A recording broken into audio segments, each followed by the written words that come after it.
साथियों नमस्कार।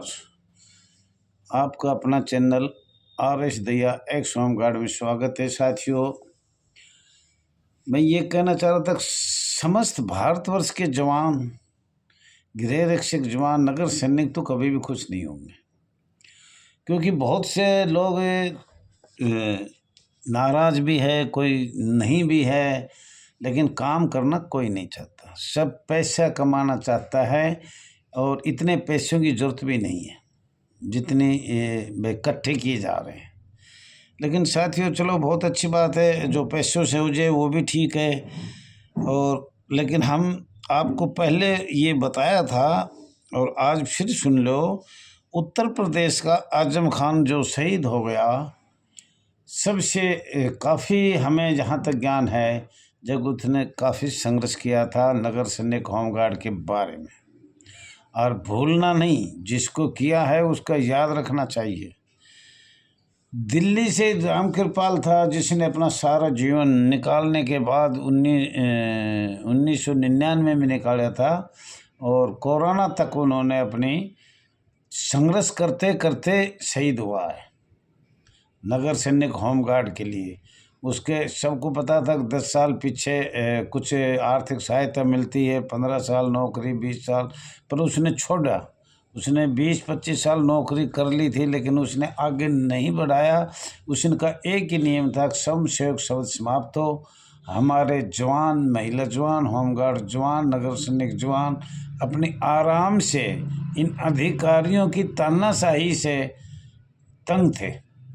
तो अधिकारियों की तानाशाही से समाप्त करने के लिए ये एसोसिएशन, यूनियन, संगठन जो भी बने थे वो इनकी वजह से बने थे। लेकिन फिर उसके अंदर हमारे जैसे भी जिला कमांडेंट से मिलके वो भी भ्रष्टाचारी हो गए थे। कुछ ऐसे सुना गया है, मुझे नहीं पता झूठ है सच है, पर कुछ भाई अधिकारियों से भी मिले हुए हैं जो मेरे जैसे संगठन है। ऐसा हो सकता है, मैं अपना नाम तो इसलिए लेता हूँ, अगर और किसी का नाम लूँगा तो झगड़ा हो जाएगा, इसलिए मैं झगड़ा नहीं चाहता। ये हाथ जोड़ के कहना चाह रहा हूँ, मैं किसी भी झगड़ा नहीं चाहता, अपनी बुराई आप ले लेता हूँ। मुझे पता भी है किस किस स्टेट में दलाल हैं, खास तौर पर तानाशाही अफसर जो होमगार्ड विभाग के वरिष्ठ अधिकारी होंगे, उनके दलाल भी हैं, अच्छे मोटे पैसे खा रहे हैं। कुछ मैं तो ये कहूँगा, इस यूनियन में मैंने आके ये देखा, यूनियन दोनों साइड से खाती है, वो जवानों से भी खाती है, सरकार से भी खाती है। पर मेरा तो रिकॉर्ड है और मैं देखने आया था, मुझे जरूरत नहीं है साथियों, कोई आज कभी भी बनो, आए तो सही, इकट्ठे तो हो, पर ऐसे ऐसे थोड़ी मैं मीटिंग करूं जब आकर खड़े हो गए मुझे बनाओ, ऐसे नहीं होगा। आप मीटिंग करिए, हम आएंगे, जरूर आएंगे, उसमें जो नहीं आएगा उसकी कोई सुनाई नहीं, पर मीटिंग तो करो। कोई मीटिंग नहीं कर रहा है, ये कहते हैं दैया जी मीटिंग करके हमें बनाए। दैया जी क्या जरूरत है, आप मीटिंग करो, सार्वजनिक जगह पे करो, हम जरूर जाएंगे और बनाएंगे। मध्य प्रदेश का किशन चौहान है, जिसने अपना काफ़ी संघर्ष किया, बहुत लंबा चौड़ा संघर्ष किया नगर सैनिक होमगार्ड जवानों का। कविता गहलोत उत्तर प्रदेश से आज भी बहाल नहीं हुई है, लगातार विक्की वकील के साथ संघर्ष किया, सब लोग बहाल हो गए, लेकिन कविता आज तक भी नहीं हुई। जगन्नाथ MP से है, काफ़ी संघर्ष किया। चित्रसेन छत्तीसगढ़ से, उसने भी बहुत अच्छा संघर्ष किया। हम संघर्ष करने वालों को खोज रहे हैं, किस किस ने संघर्ष किया। कुमारी पार्वती ने भी अपनी नौकरी का दान दिया, आज तक भी दे रखा है, और वो बहाल नहीं हो पा रही है। उसने भी अपनी नौकरी का दान कर दिया और संघर्ष कर रही है, दान नहीं, मजदूरी करके दिल्ली आना जाना, लेटर डालना और एसोसिएशन में भाग लेना। और भाई RS दहिया भी जैसा भी टूटा फूटा है, जिला रेवाड़ी से अठन्नी 50-50, 25 पैसे इकट्ठे करके शुरू किया था। कप्तान साहब दिल्ली से भी टाइम देखकर कोई ना कोई संघर्ष करता है इस संस्था के लिए। प्रेमपाल उत्तर प्रदेश से भी काफ़ी संघर्ष आज भी कर रहा है, पहले भी कर रहा था। हिमाचल से बलीराम पंजाब से है, इन लोगों ने भी समान कार्य समान वेतन के लिए दिल्ली ने अपने उसके बहाली के लिए डाल दिया था, लेकिन माननीय सर्वोच्च न्यायालय ने सब एक इकट्ठा करके और ये फैसला दिया, अगर हमने जरूरत पर पड़ने पर होम गार्ड को बुलाया जाता है, बाकी समानकारी समावेतन कर दिया। लेकिन बाद में हिमाचल और पंजाब ने उनका बार बार धन्यवाद है, छत्तीसगढ़ का भी धन्यवाद है, जिन जिन लोगों ने न्यायालय से, और फिर देखो ये तो हमारी एकता का परिचय है, हमने कहाँ कहाँ क्या करना है। जैसे न्यायालय ने फैसला दिया तो जब तक सरकार लागू ना करे, अमेंडमेंट इम्प्लीमेंट ना करे, जब तक वो लागू नहीं होगा। तो वो हमारी एकता का काम है, सबका मिल के काम है। साथियों, वैसे तो मैं बार बार बता रहा हूँ, सब एक परिवार के हैं, सबको मिलजुल के काम करना चाहिए। साथियों, 25 वर्ष हो गए लगभग इस एसोसिएशन ने बने हुए हैं, all India home guard welfare association, registered number 34,987। परंतु आज तक लोग कह रहे हैं कि इसमें महिला राष्ट्रीय अध्यक्ष किस कारण नहीं बन पा रहा है। तो लोग ज़्यादा ये कह रहे हैं कि अब की बार अभी इस महीने 2 महीने में और कुछ टाइम के लिए 3 साल 5 साल जो भी चाहिए, उसमें महिला राष्ट्रीय अध्यक्ष बनना चाहिए, इनको भी समय देना चाहिए। तो इसमें कल भी मैंने बोला था, आपका क्या विचार है?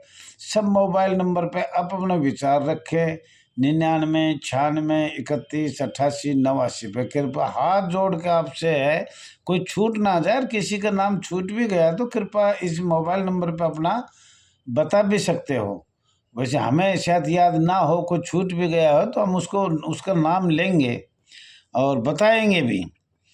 तो हम चाहते हैं, अब नई साल है 2025, तो अभी 2025 में किसी महिला का राष्ट्रीय अध्यक्ष का चुनाव किया जाए तो उसमें कर्मठ नेता हो, जो नौकरी का दान कर सकता हो, सोशल सेवा कर सकते हो और इन अधिकारियों के खिलाफ बोल सकती हो। ऐसा नहीं अधिकारियों से भी उससे भी चमचागिरी करके दोनों रास्ता अपना खुला नहीं रखना। अपनी ईमानदारी से भगवान ने देखते हुए, महिला हो चाहे जवान हो, अपने ईमानदारी से कार्य करें। ताकि देखो, आप सबको पता है जिला कमांडेंट की तानाशाही, माननीय पुलिस वालों की तानाशाही, राज्य सरकार और भारत सरकार की तानाशाही। हमने बार बार कहा था, राज्य सरकार के अधीन हो तो हम कुछ करें, भारत सरकार के अधीन हो तो हम करें। दोनों सरकारों के बीच में सबसे ज़्यादा हम पिस रहे हैं। और अधिकारी होमगार्ड अपना जितना चाहे उतना पैसा इकट्ठे करते हैं, भर्ती में, ड्यूटी पे, दूर भेजना, नज़दीक भेजना, जो चाहे उतने पैसे कमा रहे हैं, पर ध्यान नहीं दे रहे, जबकि हम सरकार को बता रहे हैं। ब्लूटूथ माइक, यूट्यूब, होमगार्ड, नगर सैनिक की सभी समस्याएं उठाने के लिए कोशिश किया जाएगा, जो हमारी आवाज़ सरकार तक पहुंचे। और ख़ास तौर पर स्वयंसेवक शब्द समाप्त करना, संघर्ष करना और 60 साल से पहले किसी को नौकरी से ना निकाला जाए, सेवा मुक्त नहीं किया जाए। और अपना अपना कृपा करके नाम भी लिख के भेज दे तो बहुत अच्छी बात है, अपना कार्य लिख के भेज दे तो भी बहुत अच्छी बात है। और किसी न किसी को नौकरी का दान तो देना पड़ेगा साहब।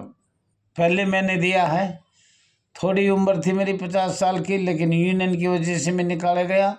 लेकिन मैंने कब निकाला था? 2000 से आज तक 25 साल से मैंने ये नहीं छोड़ा। लोग आए थे चले गए, हमारे कमांडेंट को यही कहे थे, ये चिड़ियाघर है, आप जैसे 36 आएंगे 36 जाएंगे, 360 आएंगे 360 जाएंगे। मैंने कहा था जी एक मेरा भी नाम लिख लो। आज चौथा हिस्सा की ज़िंदगी मेरी ख़त्म, जवानी हो गई, लेकिन मैं इसका संघर्ष नहीं छोड़ा। तो ऐसे जवानों की ज़रूरत है, जैसे आज माननीय आजम खान हुआ, माननीय राम कृपाल हुआ, जो शहीद हो गए करते करते, ये मेरे सामने की बात है, लेकिन उन्होंने संघर्ष करते रहे। होमगार्ड विभाग के वरिष्ठ अधिकारियों ने के सामने बोलना कोई मामूली बात नहीं है। दैया जी के सामने तो पता नहीं क्या क्या आ रहे हैं, फ़ोन आ रहे हैं, लिख रहे हैं, कुछ नहीं होना नहीं होना। तो भाई तुम्हें कोई पैसा दिया ना लिया ना, एक अठनी तुम्हें देनी नहीं, एक मोबाइल पे चाहे सो मैसेज छोड़ देते हो। उसमें मैं बोलने का नहीं चाहता किसी को अपशब्द बोलूं, लेकिन आप लोग जैसे पहले से ही कमांडेंट के दलाल हो आप। और नहीं नहीं कैसे हुआ, जब हम नौकरी थे, जब हमारे साथ जो था वो किसी से पूछा जाए पूर्वजों से, और हम इसीलिए कर रहे हैं आगे आने वाले तो कम से कम ठीक रहेंगे, और जो वर्तमान में कर रहे हैं उनका भी ठीक होगा। ईपीएफ फंड होगा, पैसे मिलेंगे, रिटायर पे भी डिस्चार्ज हो जाएगा। रिटायर 60 साल पे होगा तो 5-7 लाख रुपए मिलेंगे, या ज़्यादा नहीं तो कम मिलेंगे। तो ये सब संघर्ष चल रहा है। स्वयंसेवक शब्द भारत के संविधान के अनुच्छेद और मौलिक अधिकार, जब इनकी हम बात करते हैं तो अंग्रेजों के समय के जिला कमांडेंट जो बना रखे हैं, कमांडेंट जो बना रखे हैं, चाहे वो प्रदेश का कमांडेंट हो, चाहे वो केंद्र शासित का कमांडेंट हो, चाहे वो विंग बॉर्डर का कमांडेंट हो, भाई कांग्रेस तो और अंग्रेज तो पहले कहते थे हम भी खाएं आप भी खाओ और भी खाएं, ऐसा कानून बने, हम भी खाएं आप भी खाओ और भी खाएं। मतलब जितनी भी रिश्वत खाई जाए, जितने पैसे लुटिया जाए अंग्रेजों का, ये तक भाई हिंदुस्तान को खाली करवा दो, जितने भी पैसे हैं उतने लेकर अपने देश में ले जाओ। तो वही कांग्रेस का था। तो साथियों, ये सभी समस्याओं को लेकर अभी आपसे तो सीधी सीधी मैं कहना चाहता हूँ, 2025 में कम से कम भी 3 साल की योजना में कोई किसी भी महिला को जो आप कहो उसका और सबका कार्य देखो, काम देखो, और नौकरी का दान भी देखो, अधिकारियों से भी सुनो। अधिकारी उसको बहाल नहीं करेंगे जो क्रांतिकारी होगा, और जो उनके क्या बोलते हैं, अब मैं ज़्यादा तो नहीं कहूँगा, मेरे मुख से अच्छा नहीं लगता, फिर भी निकल जाते हैं, तुम निकलवा देते हो। जो उनके कमांडेंट के चमचे हो, उनको सारी शिकायत ले जाकर बाहर कौन क्या बोल रहा है वो जाकर उनको बताना, वो चमचों का काम है। और कुछ चाय उनकी झूठी साची पीना, वो भी चमचों का काम है। उनकी रोटी बनाना, खाना बनाना, उनके बच्चे छोड़ना, ऐसे करके काफ़ी चीज़ है। वो जो चमचे हैं वो हर और कमाने ने उनको खुश होकर बुलाएगा, हाँ भाई कौन क्या कह रहा है हमारे बारे में। तो ऐसा है, सबका सबको पता है लेकिन कहता कोई नहीं है। मैं भी नहीं कह रहा, मुझे सब कुछ पता है, नाम नहीं ले सकता। तो साथियों, आप ज़्यादा से ज़्यादा इस बात पे विचार करके अब अपनी राय देना, आप ज़्यादा से ज़्यादा लाइक करना, शेयर करना, कमेंट करना, सब्सक्राइब करना। और थोड़ा हमारा भी ऑपरेशन होगा आँख का, इसलिए मैं क्षमा चाहता हूँ, कोई भी गलती हो तो माफ़ी चाहता हूँ। आँख खोल नहीं पाता, पढ़ना बिल्कुल बंद है, आज से दवाई डल रही है, और मंगलवार को शायद ऑपरेशन होगा। और डॉक्टर ने ये कहा है पढ़ना, चश्मे लगाना खतरे की घंटी है। थैंक यू साथियों, थैंक यू, धन्यवाद।